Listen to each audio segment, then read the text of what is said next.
Hello ਬੇਟਾ बेटी अज आप पी ब्लॉक का ग्रुप 17 जोड़ा डिस्कस करांगे ग्रुप 17 एलीमेंट्स ठीक है जिन्होंने असी हैलोजन्स कहने हैलोजन्स क्यों कहने बेटे इन्हों इहदा मतलब की है कि हैलो का मतलब होंगे बेटे सी सॉल्ट जन्स मीन होंगे बॉर्न तो सी सॉल्ट प्रोड्यूस मतलब कि सी सॉल्ट प्रोड्यूस करते हैं तो इस करके इन्हों हैलोजन्स कहने असी ठीक है किहड़े मैंबर्स आते हैं बेटे ये fluorine chlorine bromine iodine and astatine fluorine का number 9 atomic number chlorine 17 bromine 35 iodine 53 and astatine 85 astatine है बेटे जो ये रेडियो एक्टिव होंगे इसका लाइफ स्पैन बहुत छोटा होंगे घट होंगे तो इस करके आप जो असी जनरल प्रॉपर्टीज़ डिस्कस करते होंगे बेटे तो असी उन्होंने ग्रुप के डिस्कस नहीं करते तो इनिया आप प्रॉपर्टीज़ है जड़ियाँ कि सिर्फ आ 4 मैंबर्स है जोड़े पर हर एक ग्रुप के ये होंगे बेटे लास्ट वाला मैंबर जो होंगे रेडियो एक्टिव होंगे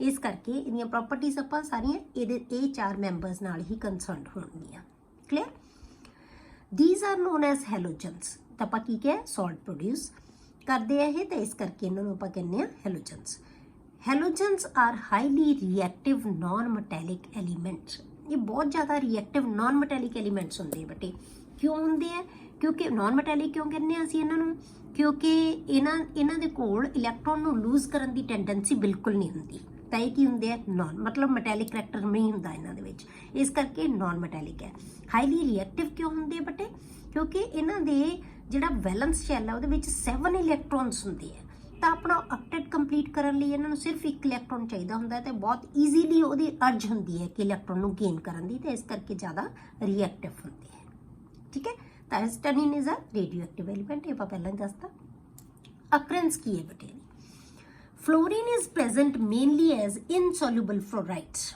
जी फ्लोरीन है वो आम तौर पर इनसोल्यूबल फ्लोराइड्स की फॉर्म के होंगी है जिन्हों आप कहने जिमें फ्लोरस्पार है कैल्शियम फ्लोराइड जिन्होंने कहने आप CaF2 है क्रायोलाइट है Na3AlF6 तुहानूं याद होएगा क्रायोलाइट कित्थे यूज़ किया सी आपां जदों आपां एलूमीनीयम की एक्सट्रैक्शन की सी तो उत्थे क्रायोलाइट यूज़ किया सी काहदे वास्ते सी ये की करदा सी एक तो उहदी कंडक्टिविटी वधा दिंदा सी ते दूजा की सी उहदा मेल्टिंग पॉइंट डिक्रीज़ कर दिंदा सी ठीक है एंड फ्लोरोस एपेटाइट 3Ca3PO4 मतलब कैल्शियम फॉस्फेट ते कैल्शियम फ्लोराइड का कंपलैक्स है ठीक है ये फ्लोरीन है जी इन्होंने फॉर्म्स के मिलती है आम तौर पर बाकी जोड़े क्लोराइड्स है ब्रोमाइड्स है आयोडाइड्स है वो सोडियम पोटाशियम मैगनीशियम ते कैल्शियम के सॉल्ट्स की फॉर्म के सी मिलता है sea water contains chlorides bromides iodides of sodium potassium magnesium and calcium ठीक है ये सारी इन्हों की हैलोजन्स की अकरेंस है हुण आप डिस्कस करते हैं बेटे अटॉमिक एंड फिजिकल प्रॉपर्टीज़ सारे ग्रुप्स के ही बेटे आप यही चीज़ां करनी 16 ग्रुप के भी आप यही किया अटॉमिक एंड फिजिकल प्रॉपर्टीज़ फिर वो कैमिकल प्रॉपर्टीज़ उस तो बाद वो कुछ कंपाउंड्स इन्हों के तो सब तो पहला आप लेने बेटे इलैक्ट्रॉनिक कन्फ्यूगरेशन इन्हों की जनरल इलैक्ट्रॉनिक कन्फ्यूगरेशन है जी बेटे वो की होंगी है NS2 एंड NP5 N की चीज़ है पीरीयड का नंबर जोड़ा भी होएगा तो वह हैलोजन आ जानिया तो NS2 एंड NP5 है जोड़ा इन्हों की कन्फ्यूगरेशन होएगी ठीक है जब आप फ्लोरीन देखते हैं तो की आएगा 2S2 एंड 2P5 क्लोरीन की आ जाएगा 3S2 एंड 3P5 क्लीयर इस तरह बाकी सारे दियाँ कन्फ्यूगरेशन है जी मतलब कि 7 इलैक्ट्रॉन है जोड़े वैलेंस शैल होंगे क्लीयर नैक्सट है बेटे अटॉमिक एंड आयनिक रेडियाई ये जनरल ट्रेंड जिमें बाकियां आप डिस्कस किया पिछले ग्रुप किया सेम आएगा halogens have smallest radii in their respective periods अपने अपने पीरीयड दे विच हैलोजन्स का साइज़ है जोड़ा सब तो छोटा होंदा है क्योंकि पीरीयड दे विच जदों आप लैफ्ट टू राइट जाने ना बेटे तो साइज़ की होंदा जांदा है घटदा जांदा है छोटा होंदा जांदा है सानूं पता है तो 17 ग्रुप के जोड़ा साइज़ है सब तो छोटा हो जाता है क्योंकि उस तो बाद बेटे जो 18 ग्रुप है ना वो फुली फिल्ड होंदा है वह साइज़ है जोड़ा थोड़ा ये नालों वध जाता है ठीक है तो आप की कहा सी कि साइज़ है जोड़ा सब तो छोटा किन्ना दा होंदा है हैलोजन्स का घटदा घटदा साइज़ है जोड़ा घटदा जाएगा ਪੀਰੀਅਡ ਦੇ ਵਿੱਚ। ਇਹਦਾ ਮਤਲਬ ਕੀ ਹੈ, ਹਰੇਕ ਦਾ ਆਪਣੇ ਰਿਸਪੈਕਟਿਵ ਪੀਰੀਅਡ ਦੇ ਵਿੱਚ ਸਭ ਤੋਂ ਮਤਲਬ ਫਲੋਰੀਨ ਦਾ ਆਪਣੇ ਪੀਰੀਅਡ ਦੇ ਵਿੱਚ, ਕਲੋਰੀਨ ਦਾ ਆਪਣੇ ਪੀਰੀਅਡ ਦੇ ਵਿੱਚ, ਸਾਰਿਆਂ ਦਾ ਆਪਣੇ ਆਪਣੇ ਪੀਰੀਅਡ ਦੇ ਵਿੱਚ ਹੈ ਜਿਹੜਾ ਉਹ ਸਾਈਜ਼ ਹੈ ਜਿਹੜਾ ਉਹ ਸਭ ਤੋਂ ਛੋਟਾ ਹੋਏਗਾ। ਹੁਣ ਇਹਦਾ ਰੀਜ਼ਨ ਕੀ ਹੈ, due to maximum effective nuclear charge, ਕਿਉਂਕਿ ਇਹਦਾ ਨਿਊਕਲੀਅਰ ਚਾਰਜ ਹੈ ਵੱਧਦਾ ਜਾਏਗਾ। ਕਿਉਂ? ਕਿਉਂਕਿ ਅਸੀਂ ਸੇਮ ਪੀਰੀਅਡ ਦੇ ਵਿੱਚ ਇਲੈਕਟ੍ਰੋਨ ਨੂੰ ਐਡ ਕਰਦੇ ਜਾਂਦੇ ਹਾਂ ਤਾਂ ਲਗਾਤਾਰ ਇਫੈਕਟਿਵ ਨਿਊਕਲੀਅਰ ਚਾਰਜ ਕੀ ਹੈ, ਵੱਧਦਾ ਜਾਏਗਾ। Clear? And increases down the group, ਪਰ ਜਿਹੜਾ ਸਾਈਜ਼ ਹੈ ਉਹ ਡਾਊਨ ਦਾ ਗਰੁੱਪ ਕੀ ਹੁੰਦਾ ਹੈ, ਇਨਕਰੀਜ਼। ਕਿਉਂ? ਕਿਉਂਕਿ ਅਸੀਂ ਨਵਾਂ ਸ਼ੈਲ ਐਡ ਕਰਦੇ ਜਾਵਾਂਗੇ due to increasing number of shells. ਜਿਵੇਂ ਆਪਾਂ ਫਲੋਰੀਨ 'ਚ 2s2n2p5 ਆਏਗਾ, ਕਲੋਰੀਨ 'ਚ 3s2 3p, ਤਿੰਨ ਸ਼ੈਲ ਹੋ ਗਏ। ਫਿਰ ਜਿਹੜਾ ਬ੍ਰੋਮੀਨ ਹੈ ਉਹਦੇ ਵਿੱਚ 4 ਹੋ ਜਾਣਗੇ, ਆਇਓਡੀਨ 'ਚ 5 ਹੋ ਜਾਣਗੇ। ਮਤਲਬ ਕਿ ਸ਼ੈਲ ਵੱਧਦਾ ਜਾਏਗਾ, ਜਿਵੇਂ ਜਿਵੇਂ ਪਹਿਲਾਂ 2 ਸ਼ੈਲ ਹੈ, ਫਿਰ 3 ਹੋ ਗਏ, ਫਿਰ 4 ਹੋ ਗਏ। ਜਿੰਨੀ ਦੂਰ ਹੋਈ ਜਾਏਗਾ ਉਹਨਾਂ ਸਾਈਜ਼ ਹੈ ਜਿਹੜਾ ਉਹ ਇਨਕਰੀਜ਼ ਹੁੰਦਾ ਜਾਏਗਾ ਬੇਟੇ। ਠੀਕ ਹੈ। ਤੀਸਰੀ ਪ੍ਰੋਪਰਟੀ ਹੈ ਬੇਟੇ ਇਹਨਾਂ ਦੀ ਆਇਓਨਾਈਜੇਸ਼ਨ ਐਂਥੈਲਪੀ। ਜਿਹੜੇ ਆ ਹੈਲੋਜਨਸ ਹੈ ਉਹਨਾਂ ਦੀ ਆਇਓਨਾਈਜੇਸ਼ਨ ਐਂਥੈਲਪੀ ਆਪਣੇ ਪੀਰੀਅਡ ਦੇ ਵਿੱਚ ਸਭ ਤੋਂ ਵੱਧ ਹੁੰਦੀ ਹੈ। ਕਿਉਂ? ਕਿਉਂਕਿ ਸਾਈਜ਼ ਦੇ ਆਪਾਂ ਕਿਹਾ ਕਿ ਸਾਈਜ਼ ਦੇ ਡਿਪੈਂਡ ਕਰਦੀ ਹੈ ਆਇਓਨਾਈਜੇਸ਼ਨ ਐਂਥੈਲਪੀ। ਜਿੰਨਾ ਸਾਈਜ਼ ਛੋਟਾ ਹੋਏਗਾ ਬੇਟੇ ਉਨੀ ਆਇਓਨਾਈਜੇਸ਼ਨ ਐਂਥੈਲਪੀ ਉਹਦੀ ਜ਼ਿਆਦਾ ਹੋਏਗੀ। ਜਿੰਨਾ ਸਾਈਜ਼ ਵੱਧਦਾ ਜਾਏਗਾ ਆਇਓਨਾਈਜੇਸ਼ਨ ਐਂਥੈਲਪੀ ਦੀ ਵੈਲਿਊ ਘਟਦੀ ਜਾਏਗੀ। ਠੀਕ ਹੈ। ਤਾਂ ਹੈਲੋਜਨਸ ਦਾ ਸਾਈਜ਼ ਆਪਾਂ ਕੀ ਕਿਹਾ, ਰਿਸਪੈਕਟਿਵ ਪੀਰੀਅਡ ਦੇ ਵਿੱਚ ਸਭ ਤੋਂ ਛੋਟਾ ਹੈ। ਸਾਈਜ਼ ਛੋਟਾ ਹੋਣ ਕਰਕੇ ਜਿਹੜੀ ਆਇਓਨਾਈਜੇਸ਼ਨ ਐਂਥੈਲਪੀ ਦੀ ਵੈਲਿਊ ਕੀ ਹੋਏਗੀ, ਸਭ ਤੋਂ ਵੱਧ ਹੋਏਗੀ। ਠੀਕ ਹੈ। ਪਰ ਡਾਊਨ ਦਾ ਗਰੁੱਪ ਕੀ ਹੁੰਦੀ ਜਾਂਦੀ ਹੈ, ਡਿਕਰੀਜ਼ ਹੁੰਦੀ ਜਾਂਦੀ ਹੈ, ਕਿਉਂਕਿ ਸਾਈਜ਼ ਵੱਧਦਾ ਜਾਂਦਾ ਹੈ। ਕਿਉਂਕਿ ਸਾਈਜ਼ ਤੇ ਡਿਪੈਂਡ ਕਰਦੀ ਹੈ ਜ਼ਿਆਦਾ। ਸਾਈਜ਼ ਵਧੀ ਜਾਏਗਾ ਤਾਂ ਆਇਓਨਾਈਜੇਸ਼ਨ ਐਂਥੈਲਪੀ ਦੀ ਵੈਲਿਊ ਹੈ ਜਿਹੜੀ ਉਹ ਕੀ ਹੈ, ਘਟਦੀ ਜਾਏਗੀ as we go down from the top to bottom. Clear?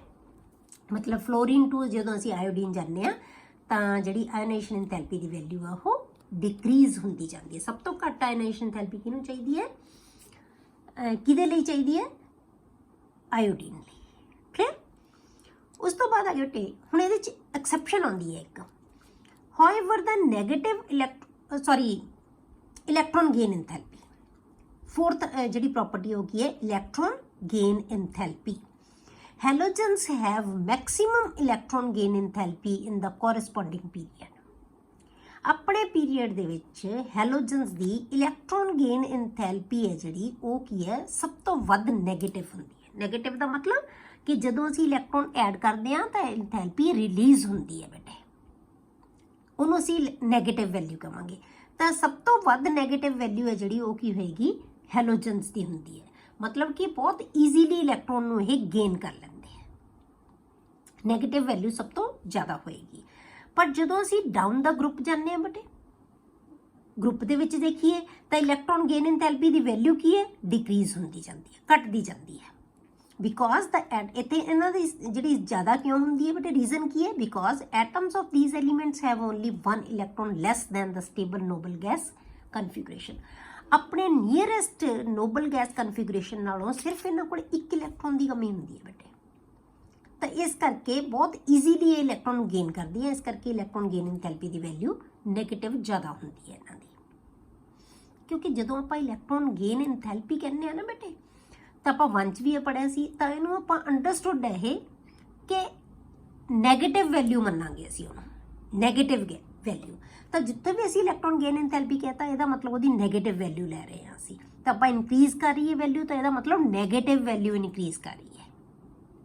Clear ਹੋ ਗਿਆ? Negative value of electron gain enthalpy decreases down the group. ਤਾਂ ਹੁਣ ਡਾਊਨ ਦਾ ਗਰੁੱਪ ਕੀ ਹੁੰਦੀ ਜਾਂਦੀ ਹੈ ਬਟ ਡਿਕਰੀਜ਼ ਹੁੰਦੀ ਜਾਂਦੀ ਹੈ। ਕਿਉਂ? ਕਿਉਂਕਿ ਸਾਈਜ਼ ਹੈ ਜਿਹੜਾ ਉਹਦਾ ਵੱਧਦਾ ਜਾਂਦਾ ਹੈ ਤੇ ਇਲੈਕਟ੍ਰੋਨ ਨੂੰ ਐਡ ਕਰਨਾ ਉਹਦੇ ਵਿੱਚ ਮੁਸ਼ਕਿਲ ਹੁੰਦਾ ਜਾਏਗਾ ਤੇ ਇਲੈਕਟ੍ਰੋਨ ਗੇਨ ਐਂਥੈਲਪੀ ਦੀ ਨੈਗੇਟਿਵ ਵੈਲਿਊ ਘਟਦੀ ਜਾਏਗੀ। ਕਲੀਅਰ? ਹੁਣ ਇਹਦੇ ਵਿੱਚ ਇੱਕ ਐਕਸੈਪਸ਼ਨ ਆਉਂਦੀ ਹੈ ਬੇਟੇ। ਕੁਐਸਚਨ ਹੈ ਜਿਹੜਾ ਹਮੇਸ਼ਾ ਐਕਸੈਪਸ਼ਨ ਚੋਂ ਹੀ ਆਉਂਦਾ ਹੁੰਦਾ ਹੈ ਕਿ ਆਪਾਂ ਕਿਹਾ ਹੈ ਕਿ ਇਲੈਕਟ੍ਰੋਨ ਗੇਨ ਐਂਥੈਲਪੀ ਹੈ ਜਿਹੜੀ ਉਹ ਨੀਚੇ ਨੂੰ ਡਿਕਰੀਜ਼ ਹੁੰਦੀ ਜਾਂਦੀ ਹੈ, ਨੈਗੇਟਿਵ ਵੈਲਿਊ ਡਿਕਰੀਜ਼ ਹੁੰਦੀ ਜਾਂਦੀ ਹੈ। ਤਾਂ ਮਤਲਬ ਸਭ ਤੋਂ ਵੱਧ ਇਲੈਕਟ੍ਰੋਨੈਗੇਟਿਵ ਜਿਹੜੀ ਇਲੈਕਟ੍ਰੋਨ ਗੇਨ ਐਂਥੈਲਪੀ ਨੈਗੇਟਿਵ ਵੈਲਿਊ ਸਭ ਤੋਂ ਵੱਧ ਫਲੋਰੀਨ ਦੀ ਹੋਣੀ ਚਾਹੀਦੀ ਹੈ। ਪਰ ਫਲੋਰੀਨ ਨਾਲੋਂ ਕਲੋਰੀਨ ਦੀ ਇਲੈਕਟ੍ਰੋਨ ਗੇਨ ਐਂਥੈਲਪੀ ਜ਼ਿਆਦਾ ਹੁੰਦੀ ਹੈ। The negative electron gain enthalpy of fluorine is less than that of chlorine. ਠੀਕ ਹੈ, ਉਹਦੇ ਨਾਲੋਂ ਘੱਟ ਹੁੰਦੀ ਹੈ। ਹੁਣ ਇਹਦਾ ਰੀਜ਼ਨ ਕੀ ਹੈ ਬੇਟੇ? Due to small size of fluorine atom. Fluorine ਦਾ ਸਾਈਜ਼ ਹੈ ਜਿਹੜਾ ਉਹ ਕੀ ਹੈ? ਛੋਟਾ ਹੁੰਦਾ ਬਹੁਤ। ਸਾਈਜ਼ ਛੋਟਾ ਹੈ ਪਰ ਇਲੈਕਟ੍ਰੋਨ 7 ਹੈ ਇਹਦੇ ਕੋਲੇ ਵੈਲੈਂਸ ਸ਼ੈਲ ਦੇ ਵਿੱਚ। ਤਾਂ ਇਲੈਕਟ੍ਰੋਨ ਦੇ ਵਿੱਚ ਆਪਸ ਦੇ ਵਿੱਚ ਕੀ ਹੋ ਜਾਂਦੀ ਹੈ ਬੇਟੇ? ਇਲੈਕਟ੍ਰੋਨ ਦੀ ਆਪਸ ਦੇ ਵਿੱਚ ਰਿਪਲਸ਼ਨ ਹੋ ਜਾਂਦੀ ਹੈ। ਠੀਕ ਹੈ, ਇੰਟਰ ਇਲੈਕਟ੍ਰੋਨਿਕ ਰਿਪਲਸ਼ਨਸ ਹੈ ਜਿਹੜੀਆਂ ਬਹੁਤ ਸਟਰੋਂਗ ਹੋ ਜਾਂਦੀਆਂ ਇਹਦੇ ਵਿੱਚ। ਰਿਪੈਲ ਕਰਦੇ ਆ ਇਲੈਕਟ੍ਰੋਨਸ ਇੱਕ ਦੂਜੇ ਨੂੰ। ਜਦੋਂ ਰਿਪੈਲ ਕਰਦੇ ਆ ਬੇਟੇ ਤਾਂ ਫਿਰ ਕੀ ਹੈ? ਇਹਦੇ ਵਿੱਚ ਇਲੈਕਟ੍ਰੋਨ ਈਜ਼ੀਲੀ ਐਡ ਨਹੀਂ ਹੋ ਸਕਦਾ। ਸਾਈਜ਼ ਬਹੁਤ ਛੋਟਾ ਹੈ ਤਾਂ ਇਲੈਕਟ੍ਰੋਨ ਜਿੰਨੀ ਈਜ਼ੀਲੀ ਅਸੀਂ ਕਲੋਰੀਨ 'ਚ ਐਡ ਕਰ ਸਕਦੇ ਹਾਂ ਉਨੀ ਈਜ਼ੀਲੀ ਫਲੋਰੀਨ ਦੇ ਵਿੱਚ ਐਡ ਨਹੀਂ ਕਰ ਸਕਦੀ। ਇਸ ਕਰਕੇ ਇਹਦੀ ਇਲੈਕਟ੍ਰੋਨ ਗੇਨ ਐਂਥੈਲਪੀ ਦੀ ਨੈਗੇਟਿਵ ਵੈਲਿਊ ਜ਼ਿਆਦਾ ਹੁੰਦੀ ਹੈ ਐਜ਼ ਕੰਪੇਅਰ ਟੂ ਫਲੋਰੀਨ। ਤਾਂ ਕੁਛ એનર્ਜੀ ਕਾਹਦੇ ਵਾਸਤੇ ਯੂਜ਼ ਹੋ ਗਈ? ਇੰਟਰ ਇਲੈਕਟ੍ਰੋਨਿਕ ਰਿਪਲਸ਼ਨ ਹੈ ਜਿਹੜੀਆਂ ਉਹਨਾਂ ਨੂੰ ਰਿਮੂਵ ਕਰਨ ਲਈ। ਤਾਂ ਇਸ ਕਰਕੇ ਇਹਦੀ ਵੈਲਿਊ ਥੋੜੀ ਜਿਹੀ ਘਟ ਜਾਂਦੀ ਹੈ। ਸਿਰਫ ਇਲੈਕਟ੍ਰੋਨ ਗੇਨ ਐਂਥੈਲਪੀ ਦੀ, ਇਲੈਕਟ੍ਰੋਨੈਗੇਟਿਵਿਟੀ ਨਹੀਂ, ਇਲੈਕਟ੍ਰੋਨ ਗੇਨ ਐਂਥੈਲਪੀ। ਇਹ ਇੱਕ ਆਈਸੋਲੇਟਡ ਐਟਮ ਦੀ ਪ੍ਰੋਪਰਟੀ ਹੈ ਬੇਟੇ। ਸਿਰਫ ਆਈਸੋਲੇਟਡ ਐਟਮ ਹੈ ਜਿਹਦੀ ਮਤਲਬ ਕੱਲੀ ਫਲੋਰੀਨ ਐਟਮ ਆ, ਉਹਨੂੰ ਅਸੀਂ ਇਲੈਕਟ੍ਰੋਨ ਦੇਣਾ ਹੈ ਤਾਂ ਉਹਦੇ ਵਾਸਤੇ એનર્ਜੀ ਇਹਦੀ ਇਲੈਕਟ੍ਰੋਨ ਗੇਨ ਐਂਥੈਲਪੀ ਘੱਟ ਹੋਏਗੀ, ਕਲੋਰੀਨ ਦੀ ਨੈਗੇਟਿਵ ਵੈਲਿਊ ਜ਼ਿਆਦਾ ਹੋਏਗੀ। ਇਹ ਉਲਟਾ ਹੈ, ਬਾਕੀ ਸਾਰਿਆਂ ਦਾ ਆਰਡਰ ਸੇਮ ਰਹੇਗਾ, ਘਟਦੀ ਜਾਏਗੀ ਨੀਚੇ ਨੂੰ। ਕਲੀਅਰ ਹੋ ਗਿਆ? ਇਹਦਾ ਰੀਜ਼ਨ ਕੀ ਹੈ? ਸਾਈਜ਼ ਸਮॉल ਹੈ, ਇਸ ਕਰਕੇ ਇਹਦੇ ਵਿੱਚ ਸਟਰੋਂਗ ਇੰਟਰ ਇਲੈਕਟ੍ਰੋਨਿਕ ਰਿਪਲਸ਼ਨਸ ਹੈ ਜਿਹੜੀਆਂ ਬੇਟੇ ਉਹ ਹੋ ਜਾਂਦੀਆਂ, ਜਿਹਦੇ ਕਰਕੇ ਇਹਦੀ ਇਲੈਕਟ੍ਰੋਨ ਗੇਨ ਐਂਥੈਲਪੀ ਦੀ ਵੈਲਿਊ ਥੋੜੀ ਜਿਹੀ ਘਟ ਜਾਂਦੀ ਹੈ। ਕਲੀਅਰ? ਨੈਗੇਟਿਵ ਵੈਲਿਊ ਘਟ ਜਾਂਦੀ ਹੈ। ਨੈਕਸਟ ਪ੍ਰੋਪਰਟੀ ਹੈ ਬੇਟੇ ਇਲੈਕਟ੍ਰੋਨੈਗੇਟਿਵਿਟੀ। ਹੁਣ ਇਹ ਇੱਕ ਬੌਂਡਡ ਐਟਮ ਦੀ ਪ੍ਰੋਪਰਟੀ ਹੈ। ਇਲੈਕਟ੍ਰੋਨੈਗੇਟਿਵਿਟੀ ਹੈ ਤਾਂ ਇਹ ਵੀ ਇਲੈਕਟ੍ਰੋਨ ਨੂੰ ਅਟਰੈਕਟ ਕਰਨ ਦੀ ਟੈਂਡੈਂਸੀ ਹੈ, ਉਹ ਵੀ ਇਲੈਕਟ੍ਰੋਨ ਨੂੰ ਅਟਰੈਕਟ ਕਰਨ ਦੀ ਟੈਂਡੈਂਸੀ ਸੀ ਇਲੈਕਟ੍ਰੋਨ ਗੇਨ ਐਂਥੈਲਪੀ ਵੀ। ਪਰ ਇਲੈਕਟ੍ਰੋਨ ਗੇਨ ਐਂਥੈਲਪੀ ਕੀ ਸੀ ਬੇਟੇ? ਆਈਸੋਲੇਟਡ ਐਟਮ ਦੀ, ਇਹ ਬੌਂਡਡ ਐਟਮ ਦੀ ਪ੍ਰੋਪਰਟੀ ਹੈ। ਕਲੀਅਰ? ਇਹ ਧਿਆਨ ਫਰਕ ਸਮਝਣਾ ਹੈ ਕਿ ਇਲੈਕਟ੍ਰੋਨ ਨੈਗੇਟਿਵਿਟੀ ਤੇ ਇਲੈਕਟ੍ਰੋਨ ਗੇਨ ਐਂਥੈਲਪੀ 'ਚ ਕੀ ਫਰਕ ਹੈ। ਉਹ ਅਸੀਂ ਇਕੱਲੇ ਇਲੈਕਟ੍ਰੋਨ ਦੇਣਾ ਹੈ ਇੱਕ ਐਟਮ ਨੂੰ, ਇਹ ਦੋ ਐਟਮਸ ਬਣੀਆਂ ਹੋਈਆਂ, ਸਿਰਫ ਅਟਰੈਕਸ਼ਨ ਹੈ। ਇਲੈਕਟ੍ਰੋਨੈਗੇਟਿਵਿਟੀ, ਹੈਲੋਜਨਸ have very high electronegative values. ਹੈਲੋਜਨਸ ਦੀ ਜਿਹੜੀ ਇਲੈਕਟ੍ਰੋਨੈਗੇਟਿਵਿਟੀ ਵੈਲਿਊ ਹੈ ਜਿਹੜੀ ਉਹ ਸਭ ਤੋਂ ਜ਼ਿਆਦਾ ਹੁੰਦੀ ਹੈ, ਸਭ ਤੋਂ ਪੀਰੀਓਡਿਕ ਟੇਬਲ ਦੇ ਵਿੱਚ ਹੀ ਸਭ ਤੋਂ ਜ਼ਿਆਦਾ ਹੁੰਦੀ ਹੈ ਬੇਟੇ। ਦ ਵੈਲਿਊਜ਼ ਡਿਕਰੀਜ਼ਸ ਡਾਊਨ ਦਾ ਗਰੁੱਪ। ਮਤਲਬ ਫਲੋਰੀਨ ਦੀ ਇਲੈਕਟ੍ਰੋਨੈਗੇਟਿਵਿਟੀ ਵੈਲਿਊ ਕੀ ਹੈ? ਸਭ ਤੋਂ ਜ਼ਿਆਦਾ ਹੈ। ਨੀਚੇ ਨੂੰ ਜਦੋਂ ਜਾਵਾਂਗੇ ਤਾਂ ਘਟਦੀ ਜਾਏਗੀ, because atomic size increases, atomic size increase ਹੋਏਗਾ and the effective nuclear charge decreases. ਜਿੰਨਾ ਸਾਈਜ਼ ਬੇਟੇ ਵੱਧਦਾ ਜਾਏਗਾ ਇਫੈਕਟਿਵ ਨਿਊਕਲੀਅਰ ਚਾਰਜ ਉਹਨਾਂ ਘਟਦਾ ਜਾਏਗਾ। ਇਫੈਕਟਿਵ ਨਿਊਕਲੀਅਰ ਚਾਰਜ ਕੀ ਹੁੰਦਾ ਬੇਟੇ? ਉਹ ਚਾਰਜ ਜਿਹੜਾ ਵੈਲੈਂਸ ਇਲੈਕਟ੍ਰੋਨ ਨੂੰ ਆਪਣੇ ਵੱਲ ਨੂੰ ਅਟਰੈਕਟ ਕਰ ਸਕਦਾ ਹੈ। ਠੀਕ ਹੈ, ਉਹਨੂੰ ਅਸੀਂ ਇਫੈਕਟਿਵ ਨਿਊਕਲੀਅਰ ਚਾਰਜ ਕਹਿੰਦੇ ਹਾਂ। ਤਾਂ ਇਫੈਕਟਿਵ ਨਿਊਕਲੀਅਰ ਚਾਰਜ ਕੀ ਹੋਏਗਾ? ਡਿਕਰੀਜ਼ ਹੋਏ, ਕਿਉਂਕਿ ਉਹਦੀ ਇਲੈਕਟ੍ਰੋਨ ਨੂੰ ਅਟਰੈਕਟ ਕਰਨ ਦੀ ਟੈਂਡੈਂਸੀ ਹੈ ਜਿਹੜੀ ਉਹ ਘਟਦੀ ਜਾਂਦੀ ਹੈ, ਕਿਉਂਕਿ ਇਲੈਕਟ੍ਰੋਨ ਦੂਰ ਹੁੰਦਾ ਜਾਂਦਾ ਹੈ ਜਿੰਨਾ ਜਿੰਨਾ ਉਹਦਾ ਸਾਈਜ਼ ਵੱਧਦਾ ਜਾਏਗਾ। Clear? Fluorine is the most electronegative element in the periodic table. Periodic table ਦੇ ਵਿੱਚ ਸਭ ਤੋਂ ਵੱਧ ਇਲੈਕਟ੍ਰੋਨੈਗੇਟਿਵ ਜਿਹੜਾ ਐਲੀਮੈਂਟ ਹੈ ਉਹ ਕੌਣ ਹੈ? ਕਿਹੜਾ ਹੈ? ਫਲੋਰੀਨ। ਕਲੀਅਰ? ਹੁਣ ਧਿਆਨ ਰੱਖਣਾ ਹੈ ਕਿ ਇਲੈਕਟ੍ਰੋਨੈਗੇਟਿਵਿਟੀ ਹੈ ਜਿਹੜੀ ਫਲੋਰੀਨ ਦੀ ਸਭ ਤੋਂ ਵੱਧ ਹੁੰਦੀ ਹੈ, ਪਰ ਇਲੈਕਟ੍ਰੋਨ ਗੇਨ ਐਂਥੈਲਪੀ ਕਿ ਇਲੈਕਟ੍ਰੋਨ ਨੂੰ ਆਪਣੇ ਵੱਲ ਅਸੀਂ ਐਡ ਕਰਨਾ, ਇਹਨੇ ਐਡ ਨਹੀਂ ਕਰਨਾ ਫਲੋਰੀਨ ਤੋਂ ਜਾਂ ਕਿਸੇ ਵੀ ਹੋਰ ਸਪੀਸ਼ੀਜ਼ ਨਾਲ ਅਟੈਕਟ ਹੋਇਆ ਹੋਇਆ ਜਿਹੜਾ ਬੌਂਡ ਬਣਾਇਆ ਹੋਇਆ ਫਲੋਰੀਨ ਨੇ, ਸਿਰਫ ਆਪਣੇ ਵੱਲ ਨੂੰ ਅਟਰੈਕਟ ਕਰਨਾ ਇਲੈਕਟ੍ਰੋਨ। ਬੌਂਡਡ ਐਟਮ ਦੀ ਪ੍ਰੋਪਰਟੀ ਹੈ ਇਹ ਫਲੋਰੀਨ ਦੀ ਸਭ ਤੋਂ ਜ਼ਿਆਦਾ ਹੈ, ਪਰ ਇਲੈਕਟ੍ਰੋਨ ਗੇਨ ਐਂਥੈਲਪੀ ਹੈ ਜਿਹੜੀ ਉਹ ਫਲੋਰੀਨ ਦੀ ਘੱਟ ਹੈ as compare to chlorine. Chlorine ਦੀ ਸਭ ਤੋਂ ਜ਼ਿਆਦਾ ਹੈ, ਐਂ ਕਹਿ ਲਓ। ਠੀਕ ਹੈ। ਨੈਕਸਟ ਪ੍ਰੋਪਰਟੀ ਹੈ ਬੇਟੇ ਮੈਟੈਲਿਕ ਕਰੈਕਟਰ। ਹੁਣ ਮੈਟੈਲਿਕ ਕਰੈਕਟਰ ਕਿਹਨੂੰ ਕਹਿੰਦੇ ਆ ਬੇਟੇ ਆਪਾਂ? ਕਿ ਕਿਸੇ ਵੀ ਐਲੀਮੈਂਟ ਦੀ ਇਲੈਕਟ੍ਰੋਨ ਨੂੰ ਲੂਜ਼ ਕਰਨ ਦੀ ਕਿੰਨੀ ਟੈਂਡੈਂਸੀ ਹੈ, ਤਾਂ ਉਹ ਇਹਨਾਂ ਦੀ ਟੈਂਡੈਂਸੀ ਬਿਲਕੁਲ ਨਹੀਂ ਹੈ। ਇਸ ਕਿਉਂ ਨਹੀਂ ਹੈ?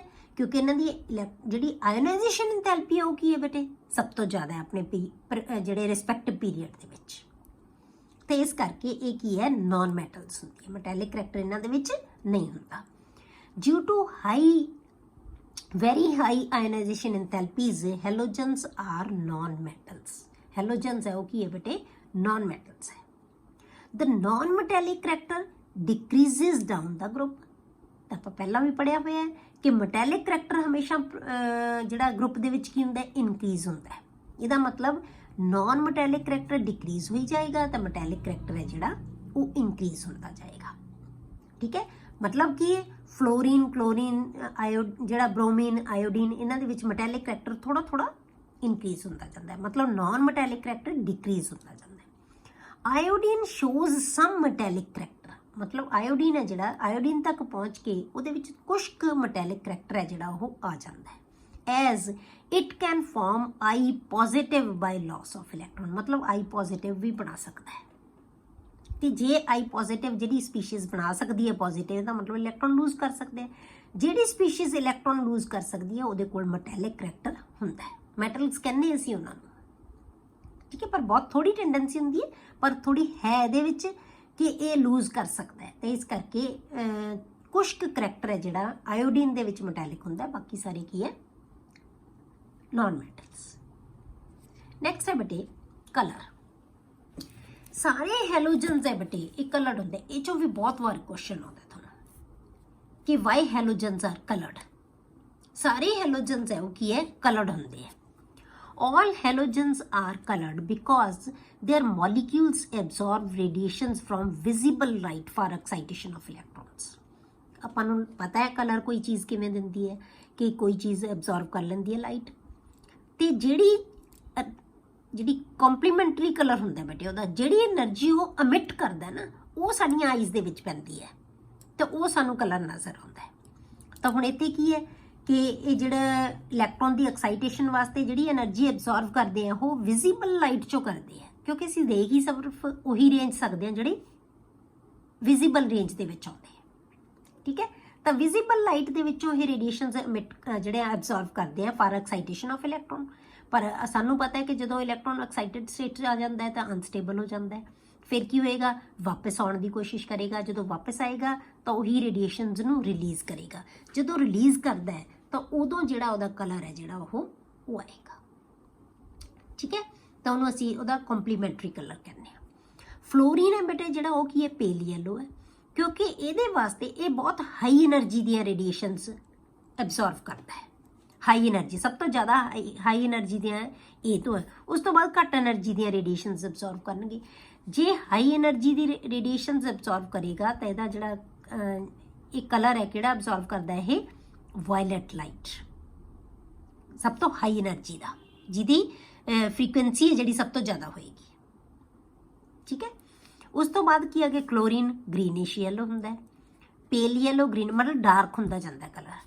ये पेल येलो बहुत लाइट येलो है, क्लोरीन ग्रीनिश येलो है, ब्रोमीन रेडिश ब्राउन है and iodine dark violet colour का है।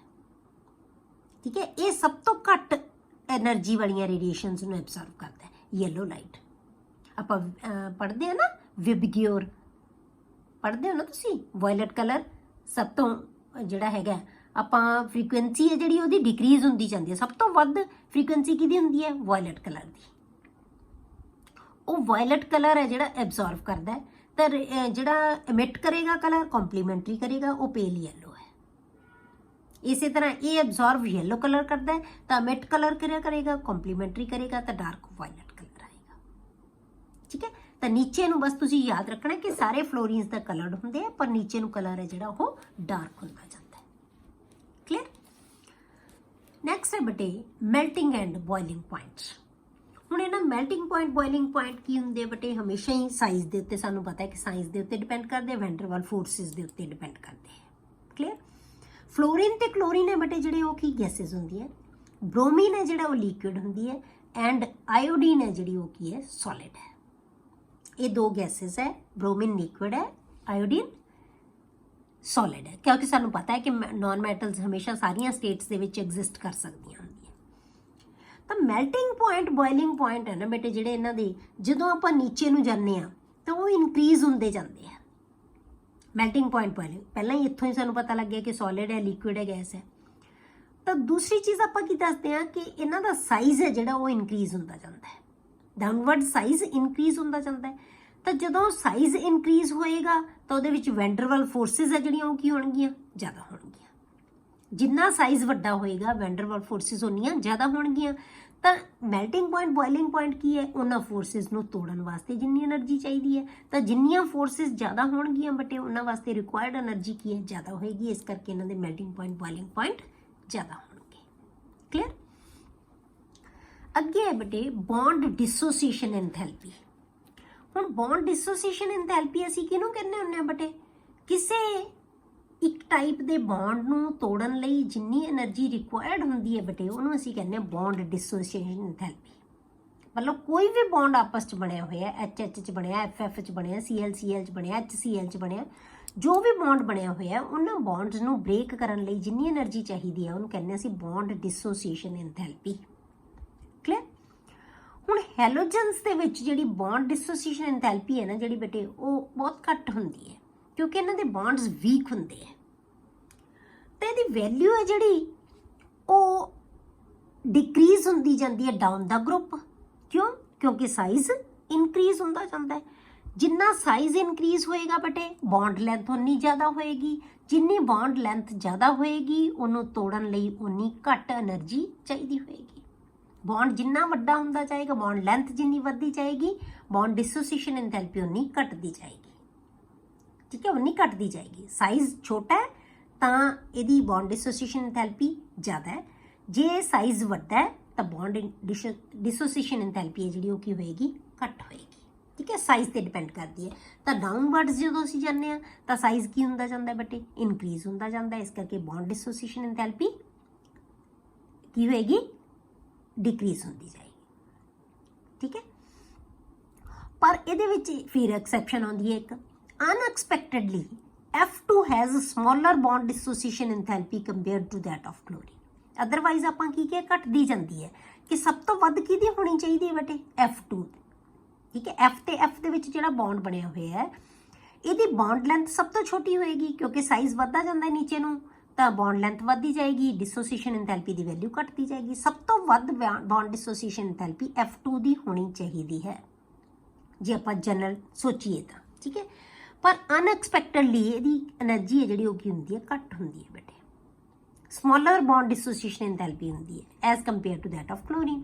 ਹੁਣ ਇਹਦਾ ਰੀਜ਼ਨ ਕੀ ਹੈ ਬੇਟੇ ਕਿ F2 ਹੈ ਨਾ ਜਿਹੜਾ, ਇਹ ਬਹੁਤ ਛੋਟਾ ਮੋਲੀਕਿਊਲ ਹੈ, ਬਹੁਤ ਛੋਟਾ ਮੋਲੀਕਿਊਲ ਹੈ, ਤੇ ਇਹਦੇ ਛੋਟਾ ਸਾਈਜ਼ ਹੋਣ ਕਰਕੇ 7 ਇਲੈਕਟ੍ਰੋਨ ਦੋਨੋਂ FF ਕੋਲੇ ਹੈਗੇ ਹੈ, ਤੇ ਉਹ ਇਲੈਕਟ੍ਰੋਨ ਰਿਪਲਸ਼ਨ ਹੈ ਜਿਹੜੀ ਬੇਟੀ ਕੀ ਹੋ ਜਾਂਦੀ ਹੈ, ਬਹੁਤ ਜ਼ਿਆਦਾ ਹੋ ਜਾਂਦੀ ਹੈ।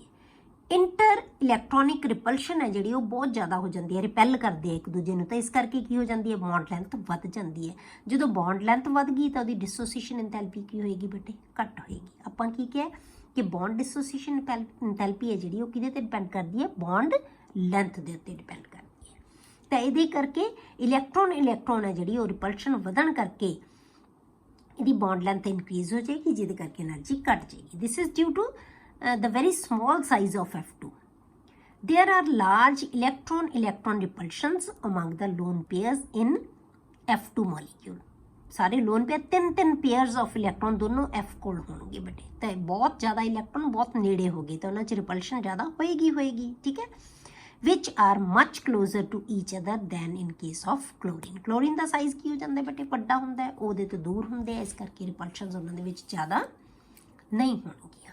ਠੀਕ ਹੈ, ਤਾਂ ਇਸ ਕਰਕੇ ਇਹ ਵੀ ਕੁਐਸਚਨ ਤੁਹਾਨੂੰ ਆ ਸਕਦਾ ਹੈ ਕਿ F2 ਦੀ ਜਿਹੜੀ ਬੌਂਡ ਡਿਸੋਸੀਏਸ਼ਨ ਐਂਥੈਲਪੀ ਹੈ ਉਹ ਕਲੋਰੀਨ ਨਾਲੋਂ ਘੱਟ ਹੁੰਦੀ ਹੈ, ਉਹ ਕਿਉਂ ਹੁੰਦੀ ਹੈ। ਜਾਂ ਤੁਹਾਨੂੰ ਜਿਵੇਂ ਛੋਟੇ ਕੁਐਸਚਨਸ ਦੇ ਵਿੱਚ ਆ ਜਾਂਦਾ, ਪੁੱਛ ਲੈਂਦੇ ਆ ਵੀ ਇਹਦੀ ਜ਼ਿਆਦਾ ਹੁੰਦੀ ਹੈ ਕਿ ਇਹਦੀ ਜ਼ਿਆਦਾ ਹੁੰਦੀ ਹੈ, ਤਾਂ ਤੁਹਾਨੂੰ ਪਤਾ ਹੋਣਾ ਚਾਹੀਦਾ, ਤਾਂ ਹੀ ਤੁਸੀਂ ਇਹਦਾ ਆਨਸਰ ਦੇ ਸਕਦੇ ਹੋ। ਠੀਕ ਹੈ, ਨੈਕਸਟ ਹੈ ਬੇਟੇ ਆਕਸੀਡੇਸ਼ਨ ਸਟੇਟ। ਆਕਸੀਡੇਸ਼ਨ ਸਟੇਟ ਕਿਹਨੂੰ ਕਹਿੰਦੇ ਆਪਾਂ, ਕੋਈ ਸਪੀਸ਼ੀਜ਼ ਕਿੰਨੇ ਇਲੈਕਟ੍ਰੋਨ ਲੂਜ਼ ਕਰ ਸਕਦੀ ਹੈ, ਕਿੰਨੇ ਇਲੈਕਟ੍ਰੋਨ ਸ਼ੇਅਰ ਕਰਦੀ ਹੈ ਕਿਸੇ ਨਾਲ, ਉਹਦੀ ਕੰਬਾਈਨਿੰਗ ਕਪੈਸਿਟੀ ਨੂੰ ਅਸੀਂ ਕੀ ਕਹਿੰਦੇ ਹਾਂ, ਉਹਦੀ ਆਕਸੀਡੇਸ਼ਨ ਸਟੇਟ।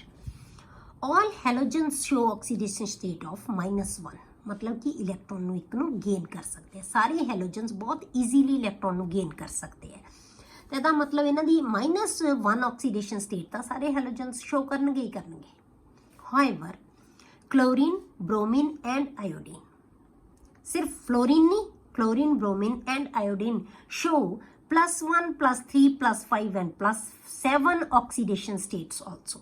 ਇਹ ਵੀ show ਕਰਦੇ ਆ, मतलब ये 4 होर तरह ਦੀਆਂ ਹੋਰ है ਜਿਹੜੀਆਂ ਆਕਸੀਡੇਸ਼ਨ ਸਟੇਟ ਉਹ ਵੀ ਸ਼ੋ ਕਰਦੇ ਵੇਰੀਏਬਲ ਆਕਸੀਡੇਸ਼ਨ ਸਟੇਟ ਇਹਨਾਂ ਦੀ ਹੁੰਦੀ ਹੈ ਠੀਕ ਹੈ ਜੇ ਹੁਣ ਆਪਾਂ ਆਕਸੀਡੇਸ਼ਨ ਜਿਵੇਂ ਆਪਾਂ ਗਰੁੱਪ 16 ਦੇ ਵਿੱਚ ਦਿਖਾਇਆ ਸੀ ਉਵੇਂ ਆਪਾਂ ਇਹਨਾਂ ਦੇ ਵਿੱਚ ਵੀ ਆਕਸੀਡੇਸ਼ਨ ਸਟੇਟ ਦਿਖਾਉਂਦੇ ਆ ਬੇਟੇ ਜੇ ਆਪਾਂ ਫਲੋਰੀਨ ਲਈਏ ਤਾਂ 2s2 and 2p5 ਹੈ 2s2 and 2p5 2s ਤੇ 2p 2d ਨਹੀਂ ਹੁੰਦਾ ਇਹਦੇ ਕੋਲ ਵੈਲੈਂਸ ਇਲੈਕਟ੍ਰੋਨ ਹੈ ਨਹੀਂ ਤਾਂ ਇਹ ਇਲੈਕਟ੍ਰੋਨ ਮੂਵ ਕਰਕੇ ਐਕਸਾਈਟਡ ਸਟੇਟ ਦੇ ਵਿੱਚ ਨਹੀਂ ਜਾ ਸਕਦੇ ਤਾਂ ਸਿਰਫ ਇਹਦੇ ਕੋਲ ਇੱਕੋ ਹੀ ਇਲੈਕਟ੍ਰੋਨ ਹੈ ਇੱਕੋ ਹੀ ਜਿਹੜਾ ਆਰਬਿਟਲ ਹੈ ਉਹ ਕੀ ਹੈ ਹਾਫ ਫਿਲਡ ਹੈ ਤਾਂ ਇਹ ਆਸਾਨੀ ਨਾਲ ਇਲੈਕਟ੍ਰੋਨ ਨੂੰ ਗੇਨ ਕਰ ਸਕਦਾ ਹੈ excitation not possible due to absence of d orbital कोई भी इलैक्ट्रॉन एक्साइट होके हायर स्टेट दे विच नहीं जा सकता इस करके इहदे कोल पॉसिबिलिटी नहीं है या इलैक्ट्रॉन गेन करेगा या इलैक्ट्रॉन ये शेयर करेगा ये इलैक्ट्रॉन लूज नहीं करेगा क्योंकि इहदी टेंडेंसी नहीं लूज करन दी इहदी इलैक्ट्रॉन नेगेटिविटी इन्नी ज़्यादा हुंदी है बटे कि इलैक्ट्रॉन